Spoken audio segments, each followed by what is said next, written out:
guys? Thank you for joining us. Today we're on episode 20 of the Solomon Hustles. We have a very special guest today, Eric Mata, and the sidekick right here. What's your name? Ava is with us today. She decided to come out to the Hampton, and so we're glad to have you. Glad to be here, brother. Thank you, brother.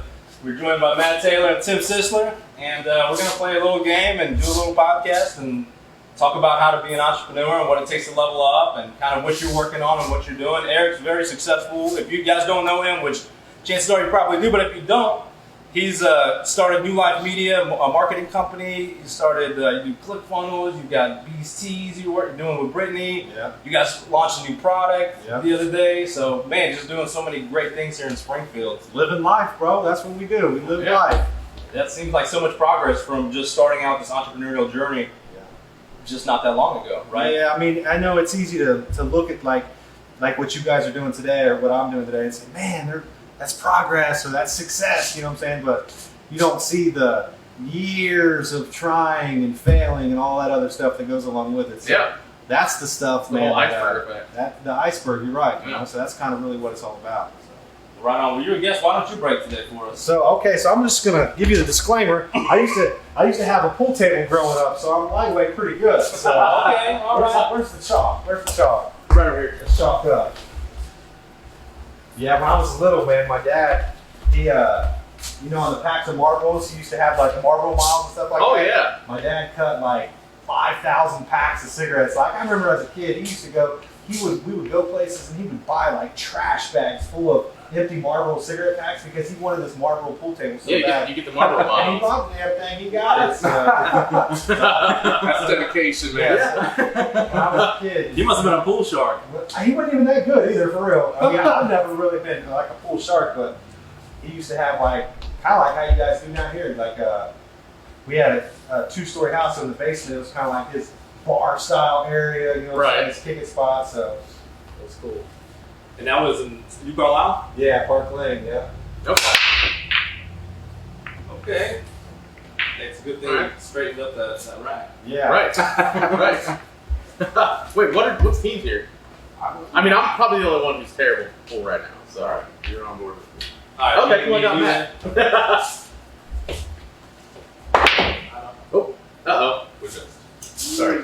Let's see. Cool. So I didn't know when you come down and get on a podcast with Arthur, you get your free Solomon Group swag. That's pretty cool. That's right. Yes, sir. The least we can do. Speaking of products and stuff, tell me about that new product line you guys have going on right now. You guys just launched it, right? Yeah, I mean, that's my wife's thunder right there. But yeah, we can still talk about it. Yeah, she, man, I got to give her credit on that. So she's started a brand, basically, you know, like she started selling T-shirts, and it's branched out to several different things. And she did the research, took it upon herself to find like a manufacturer, supplier, created like the design for this product and everything, and like spent a bunch of money investing in this ink product. You know, it's a long, elaborate story, but basically she found a supplier that manufactured the stuff in China. So it's like a whole bunch of talking back and forth with folks, like to get it all like the right mix and the right all type of stuff. And she bought it, she got it. It took like 2 months to get here, but yesterday she launched it and sold like, she didn't sell out in one day, but she sold about 80% of what she bought in one day. So it was pretty cool. It was a cool launch. Incredible. That's awesome. Yeah. You guys been doing, and so that business is not even a year old, right? Not really. Doing that, and you've been able to implement some of the stuff that you learned on the ClickFunnels side, which you got me into, like interested in stuff like that. So I read all the shredded through Russell Brunson's book, watched the podcast and stuff like that. Excellent stuff. I mean, any business, if you have a business, you want to be doing that, especially utilizing these free tools like social media. So really, really awesome if you guys are doing it. How many people like the page now? Follow the page? She's got about, on her Facebook page, I think she's got about probably 40 or 50,000 followers, and then she's probably got 40 or 50 on TikTok. So incredible, man. She's a social butterfly, man. I got to give her credit there. She's good. That's awesome. Yeah, and it's just getting started too. Yep. So, why don't you tell us about the media company, and you just brought on some employees, so you're looking to scale. Yeah. So you're taking the business to the next level. You know, with my video production company, I mean, just like how I get excited to come down to your spot and see your lights, your camera, just your setup. You know what I'm saying? Because like this is, I think why I started a video production company. It's because like I wanted people to see that. You know what I'm saying? Like in order to get started and grow a business, like you got to have technology, you got to have ways and means of like reaching new people. And then when you start, producing your own content and getting better at it over time, like you reach more people. So I never even like my goal was never to start a video production company or marketing. You know what I'm saying? Like it's still not really my goal. It's like it's not really what I aspire to do, but it's something that just kind of evolved. I started my first business with OVI program, and like when I first started that, it was one thing just to become a legit business, like to get the LLC, buy the website, have your logo, you know what I'm saying, like to be a business, and then it's a whole other ballgame to actually get customers. You know what I'm saying? 100%. Well, with the video production stuff, I know that you crush it with that. You do such a good job. I mean, your videos are amazing. But not only were you able to build that brand and build that business, you were also able to teach people how to do it. You were able to build a team behind you.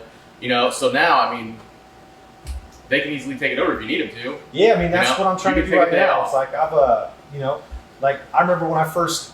So it's like you guys have a Canon 80D here. That's the first camera I bought was a Canon 80D, and but I bought it and then tried to learn how to use it, and then I was like working my full-time job, and I'd wake up super early and make a video and edit it and post it out and try to learn how to run ads and stuff like that to get people to know I started the OVI program. Like I wanted people to know, hey, we exist. Right. We solve a problem. We help people. You know what I'm saying? And then and I was never really, really good at that because I didn't have the time to invest in it. I worked a full-time job, so I didn't have 8 hours a day to learn how to shoot videos and edit. Like I would wake up at like 5 or 6 in the morning, shoot a video, edit it, try to make it look good, and then try to post it out, and then go and then work all day, and then I did that for months, probably a year or two. It was a long time before I ever actually started to get good at it.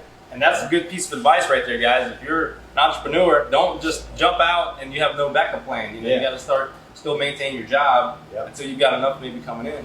Well, yeah, it sounds like the video productions came from actually trying to grow the OVI. Yeah. So you were focusing on this one thing, but then this branch kind of grew a little bit bigger. Yep. So it's like as I started to make videos and run ads and stuff like that, people like Arthur would see, man, I saw your video. How'd you do that? I'd say, I don't know. I guess I just learned how to do it. It's like it's like I've never been like formally trained in video production, and I'm by no means the best, or even probably in the top 20%. You know what I'm saying? I'm just good enough to be dangerous. I'm good enough to make content and put it out there, and I know how to reach people. And that's really all you have to do. It's like if you have a message, all you really got to do is like you can pull out your phone. Hey, this is who I am. This is what I do. This is why it's important, and this is how you contact me if you want this thing. Right. Bam, and post it out there. You know what I'm saying? It's like you increase your engagement or followers or sales just by doing that right there. Like with a phone, you don't have to have a $1,000 camera or all this fancy expensive stuff, but we'll tell ourselves we do because if I don't have a $2,000 camera, how can I make videos? It's just I got a tripod for the phone. I can put that out. Right? Yeah, for real. I mean, because you could be more dangerous with a phone just making selfie videos than paying somebody $1,000 to make you a video that looks beautiful, polished, and stuff like that. Like for the cost of that one video, you could make 20 on your own. Sure. You know what I'm saying? And get them out there and reach 20 times more people. Yeah, you can pay a bunch of money for one high polished one. There's nothing wrong with that. But that message may not work, So I think the key is just to do it and make videos, because my first one, I was terrified to get in front of the camera and talk. I was absolutely mortified. It was like the worst thing ever. But I did it, and I kept doing it, and I continued to do it. And each one gets a little bit easier and a little bit easier. And I think it's just a matter of repetition, getting comfortable in front of the camera, and not really caring what anybody thinks out there. Just get your message out there and know that you're doing what you need to do for your business. Absolutely. Yeah, Eric was there for all of my first videos. He knows exactly what it looked like. It was bad. How many times did we have to start over? We shot one video probably 10, 15 times because From the prompter. From the prompter, yeah. Like I'm like, oh, it's going too slow. It's going too fast now. Like is that a word right there? I forgot. Yes. It's very stressful when you first get started, but he's the man. Yeah. I mean, you taught me a whole bunch about how to talk on camera and how to be on camera and just how to have, I guess, my own personality on camera. Yeah. You know, have you always been able to do that? No, I mean, everybody naturally sucks at everything you do at first. You know what I'm saying? Yeah, I mean, You really do. Yeah. You know, it's like, so are you a brand new realtor or just getting started or been doing it for a while? I'm new to the team, but my first 5 years in real estate, I didn't post any videos. I wasn't doing any, marketing proactively. But with these guys, I have been. Yeah. They've kind of made me take that leap and get in front of the camera, and I still kind of hate it, but Yeah. but I'm working through it. It's like anything, you know what I'm saying? Yeah. The first time you do something, you suck at it, right? Everybody. Like this floor in here looks really good. Like my kitchen floor in the house that you're about to buy, right? It looks like crap because that was the first kitchen floor I'd ever done, right? You did that kitchen floor? Yeah, I did it. And it Oh. took me 2 days, right? I probably got 15 or 16 hours in that kitchen floor. It's literally boards you snap together, you know what I'm saying? They just stay on the ground. Yeah. But it's like, I suck at that, you know? If I was to continue Right. doing floors for a period of time, I would get better at it. You know what I'm saying? It's like the first video you make, the first time you read a script, the first time you try to shoot a video of yourself, you're going to suck. You know what I'm saying? But oh yeah, I was a robot. but if you do it enough, eventually you'll suck a little less.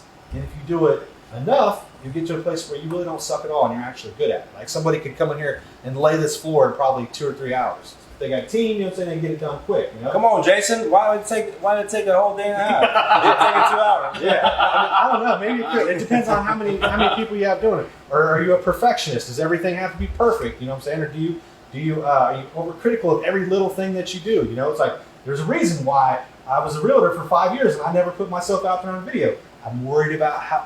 It's like I'm reading this book right now. It says, "You are not what you think you are. You're not what other people think you are. You are what you think other people think about you." Okay. You know what I'm saying? It's like, Yeah. so it's not what I think, it's not what you think, it's what I think you think about me. That's So it's the complicated. image that It you want is. people to see you as. Yeah, so it's like, So- and that's what you really truly are at the end of the Yeah. day, you know? So it's like, if I'm worried about what other people think about me, I'm never going to put myself out there. You know what I'm saying? I'm never going to make a video and post it. I'm never going to try to learn how to run an ad. I'm never going to be able to take the criticism that people say about me. You know what I'm saying? 100%. And that's why you'll stay in that, that comfort zone. You know what I'm saying? And where does that comfort zone get you? Nowhere. No progress. I want to touch on something you mentioned earlier, and that was when you had your full-time job. Because I know a lot of people that are starting businesses that also have full-time jobs or several part-time jobs. When you stopped your full-time job, were you at a point where you knew, okay, I'm good? Or were you kind of, I'm going to do this, and it's a leap of faith kind of situation? So Where I were you when you did that? actually don't recommend anybody quit your full-time job and become an entrepreneur. Like, if you I actually really don't. You know what I'm saying? Because most people fail. You know what I'm saying? Most people fail really bad. I failed really bad. You know, it's like, and this is a funny story. Like, I first tried to quit my job in, I think it was about June 2019, right? I typed up an email to my boss. I'm like, thank you so much for this opportunity to work for this company. I love the work we do and the team and that blah, blah, blah, blah, blah. I remember it was June 29th is going to be my last day.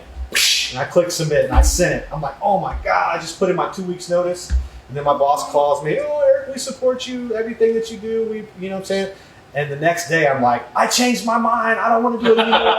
Please let me take it back, because I was scared. You know what I'm saying? Like, I was making money from my side hustle, from my business, but I had got comfortable. Yes, honey. Here.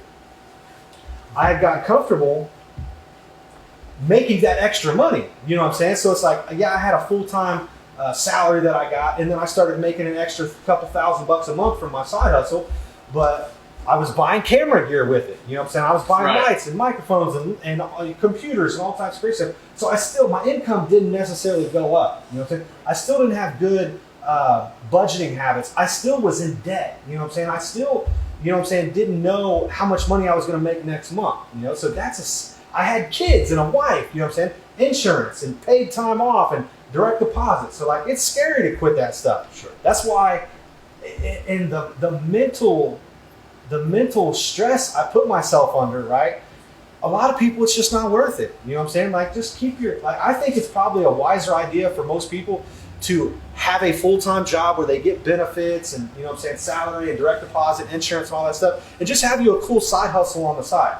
and just make it your goal to keep that job, continue to grow professionally in your career, but have a little thing you do on the side that you enjoy doing that you can make an extra $1,000, $2,000 a month. I think that's the safer bet for a lot of people, you know, because, you know, I don't know about, I mean, I've got to know Tim a little bit. I don't know you yet, but like Arthur, he's wired differently.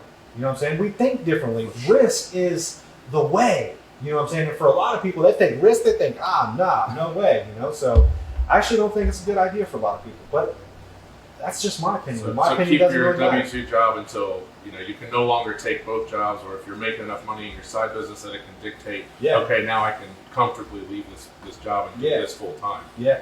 You know, because you're just going to be scared. You know what I'm saying? It's a lot of risk. You know what I'm saying? But if you are an entrepreneur, or you want to be an entrepreneur, like there's really nothing that can stop you on that journey. Like you'll eventually quit the job. You'll eventually get your business rolling. You'll eventually do all that stuff. You know, but you just never really know. You know what I'm saying? So it's Not everybody is geared for that kind of a life. Right. But here's my advantage is like I had a mastermind group of people I was meeting with, and they were like encouraging me. They'd say, Eric, you can do this. We believe in you. You've got the skills. You got somebody knocking on your door there. And it's just having the right people around me really helped out a lot.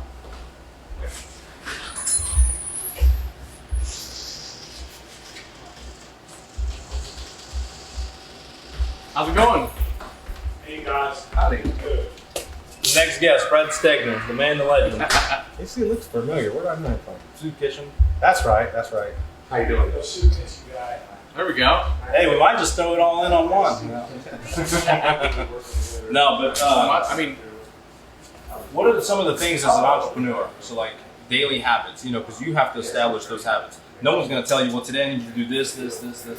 So as an entrepreneur, like what daily habits would you say that are the most important to get yourself in the right mind mentally, so you can go ahead and say, I can go through all the negativity, I can go through all the no's, I can go through all these problems, because I know that through this risk, I'm going to have a big reward at the end. You know, man, I think that answer is going to be different for everybody that you ask that question to. But I know for me, taking care of my kids, being there for my wife, and trying to take care of my spirit, my mental, my mind. You know what I'm saying? Like I have to enable my game piece to be able to perform well. You know what I'm saying? It's like, so if I'm out here just work, like eventually I'm going to burn out. Or like if I don't spend time with my kids, or I don't spend time with my wife, you know what I'm saying? Like eventually she's going to get sick of that and not want to be around me anymore, right? If I don't spend time with my kids, they're going to grow up and be bad people or just make bad choices. So it's like everywhere I go, it's like Ava's always with me. You know, it's like I enjoy being around her, you know? But so I would say taking care of that foundation, having that foundation. You know, of course I read books every day. Of course I try to exercise regularly. Of course I try to eat good just like everybody else. You know what I'm saying? But it's like the family, my mind, and my spirit. You know what I'm saying? Like those three things right there. Like because if those are off, right? Who cares how much money you make? You know what I'm saying? Who cares how many businesses you have if your family sucks or if your wife doesn't want to be around you? You know what I'm saying? Like that's just not. That So doesn't balance. align with my value system right there. You Yeah. know? So. So you got to find the balance. Yeah, it's a balance, you know what I'm saying? But it's just making sure you take care of things that are important to you. Like we all have priorities in life, you know? And it's like, you know, we have values and priorities and hopefully they align, but mine just happen to be family and freedom over everything, you know? So that's why when you take a look at my life, hopefully you can see this dude values his family and his freedom over everything. I'm not out here doing shit that's illegal, you know what I'm saying? I'm not out here breaking the law. I'm not out here trying to do people wrong. Like if you call me, I'm probably with the family. You know what I'm saying? Because that's what I want to do. You know? So And that's creating life as an entrepreneur. You have the ability to create that life. No one that has to dictate you come in today at 9 to 5. Yep. And I think that's so key. You have to be sick of it. Like I'm sick of it. I'm willing to take the risk. Yep. And I'm willing to take the next step. Yep. And just know that you're going to change too. You know what I'm saying? So it's like I have a wife and 3 kids right now. You know, 6-7 years ago, I didn't have a wife and 3 kids, so my life was a lot different back then. You know, but just being able, or like for you, Arthur, you've got 1 kid, you're about to have 2. Yeah. Right? Change. It's about to be double madness. Shit's about to get real, bro. Double madness. It is. On top of now you have and with you and your wife, like before, and you know I love what you've done too, and I don't know if you talk enough about this. Like when I first met you, Cassie worked at Speedway, didn't she? At the corporate Speedway, Yeah, she did. right? But she didn't want to be there, did she? No, she did. Where'd she want to be? At home, with the And- baby. And remember how you felt when you're like, oh my gosh, she's going to quit her job. You remember how you felt? Yeah, I mean, I was like, not that it's a bad job, because it's a great job, but it was not worth the time. You know, she could be working for the business, making that money. Yeah, yeah. So, But and it really like, and where's she at now? working for the team. You know what I'm saying? Yeah, she's got her license. Yeah, Yeah. part of the team now. Which didn't happen overnight. You know what I'm saying? It's a gradual process. That's 4 or 5 years right there. That's probably, I don't know, is that 4 or 5 years? How long was that from when she was working to where she's at now? How long? Yeah, about 3 years. About 3 years. It takes a lot of time, you know. So, but it's just having that that vision. You know what I'm saying? Like, and just being able to make sure that you're working towards that.